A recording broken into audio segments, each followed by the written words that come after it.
نحمده ونصلي على رسوله الكريم أما بعد أعوذ بالله من الشيطان الرجيم بسم الله الرحمن الرحیم. موسیٰ علیہ السلام کے دور کا واقعہ ہے یہ کہ اوج بن اوف تھا آپ کے زمانے میں کہ اس کی لمبائی اتنی تھی کہ سمندر میں کبھی غوطہ مار کے نہایا نہیں جی، کبھی پیٹ بھر کے کھایا نہیں، اس کے سائز کی کوئی عورت نہیں، سمندر سے مچھلی نکال کر سورج سے سیک کر کھایا کرتا تھا. ہے یہ کہ اس کو فخر ہوا اور اللہ کو فخر پسند نہیں. فخر یہ ہوا کہ مجھ سے بڑا کوئی نہیں، میں سب سے ہی بڑا ہوں. اللہ تعالیٰ نے دکھایا اس کو کہ مچھلی اس کے ہاتھ میں بیچ میں سے دی، اور جب اس نے اپنا ہاتھ اٹھایا سورج کی جانب سیکنے کے لیے، پھر نیچے کی جانب دیکھا تو نہ سمندر سے اس کا منہ نکلا تھا اور نہ ہی دم. لہذا کہ اس کی سمجھ میں آیا کہ مجھ سے بڑا کوئی اور بھی ہے. موسیٰ علیہ السلام کے سامنے ایمان لانے کے لیے اس نے یہی 3 شرطیں رکھی تھیں. تو لہذا ہے یہ کہ موسیٰ علیہ السلام نے اللہ تعالیٰ سے گزارش کی اور اس کی 3 شرطیں پوری کی گئیں کہ اللہ تعالیٰ نے اپنے شان قدرت سے ایسا کیا کہ وہ خوب غوطہ مار کے نہایا اور پیٹ بھر کھانا بھی کھایا اور اس کے سائز کی عورت بھی حاصل ہوئی. اب جب ایمان لانے کے لیے اس سے کہا تو وہاں سے وہ بھاگنے لگا. حکم ہو گیا اللہ تعالیٰ کا کہ اے موسیٰ اس کو ختم کر دو. موسیٰ علیہ السلام اس کو ختم کرنے کے لیے اچھل کر اس کو ضرب دینا چاہتے ہیں، اس کو ہلاک کرنا چاہتے ہیں، لیکن اس کی کمر تک بھی نہیں آتے ہیں، اس کی پنڈلیوں تک ہی آتے ہیں.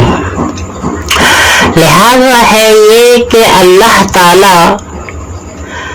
نے یہ کیا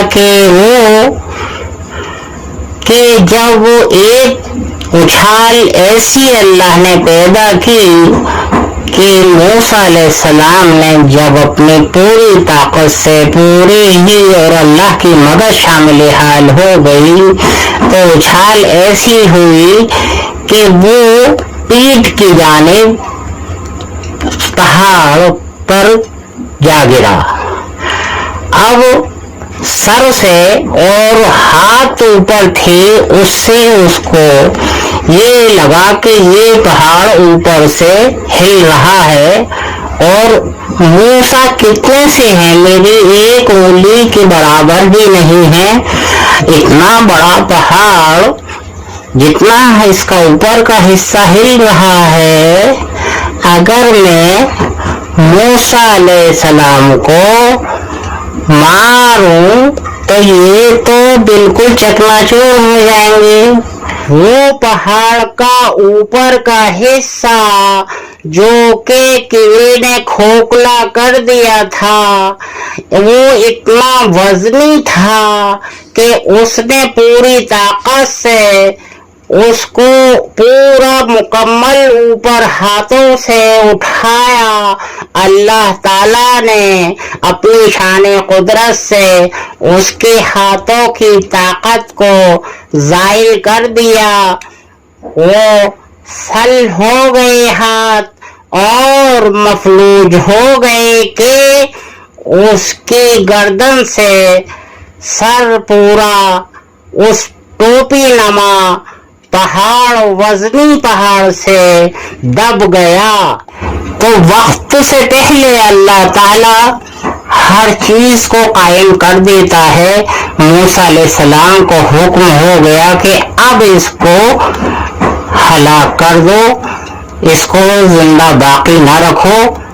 اب اس کی جان نکال لو۔ لہذا ہے یہ کہ اس کی موت کا سامان اللہ تعالیٰ نے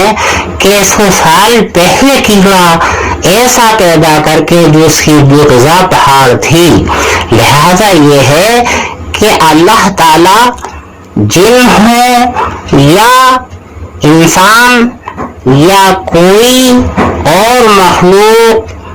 جو کہ رزق سے مراد ہے، اس کی دنیا میں پیدا ہونے سے پہلے اس کا رزق اللہ تعالیٰ دنیا میں پیدا کر دیتا ہے۔ یہ اس کی سب شان قدرت میں ہے اور ہمیں پورا یقین ہونا ہی چاہیے۔ لہذا ہے یہ کہ ہم غور کریں ان تمام چیزوں پر کہ اس کی شان قدرت، وہ اپنی شان قدرت تمام دکھا دے ہم کو، یہ تمام دکھا دے ہم کو،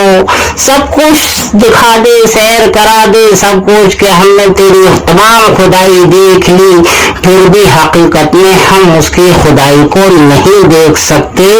کیونکہ اس کی خدائی میں ایسا کچھ بھی ہے، انما امرہ اذا اراد شیئا ان یقول لہ کن فیکون، کہ جو ابھی ہے ہی نہیں،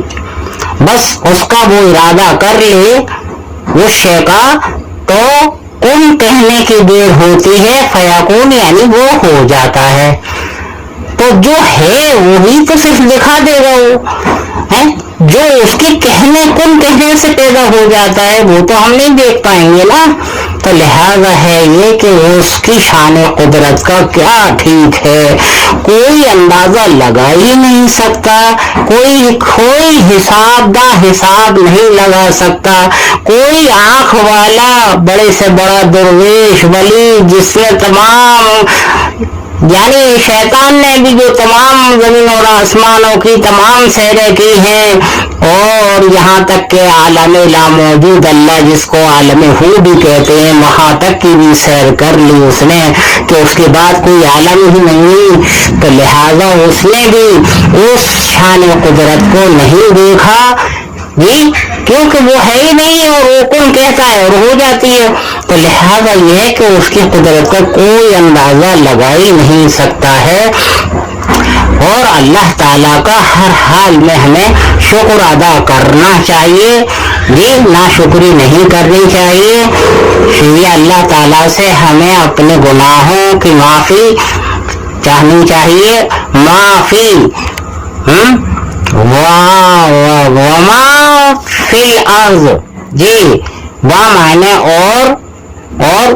ما معنی ہے ہوں، فی معنی میں، ارض معنی زمین، جو کچھ زمین میں ہے، زمین میں جمع کا لفظ نہیں آیا، واحد لفظ آیا، جو زمین میں ہے، زمینوں میں نہیں زمین میں ہے۔ ہاں آسمانوں سے متعلق تو فرمایا ہے کہ سبع سماوات، سبع معنی سات، اور سما معنی آسمان واحد، اور سماوات یعنی جمع، سبع سماوات، سات آسمانوں میں جو ہے وہ صرف اللہ ہی جانتا ہے۔ لہذا یہ ہے کہ ہم ہر حال میں اس کا شکر منائیں، اس کی شان قدرت پہ غور کریں اور حقیقی ایمان اور حق پر چلنے کی جدوجہد کوشش ہر حال میں کرتے رہے۔ وآخر دعوانا الحمدللہ رب العالمین برحمتک یا ارحم الراحمین۔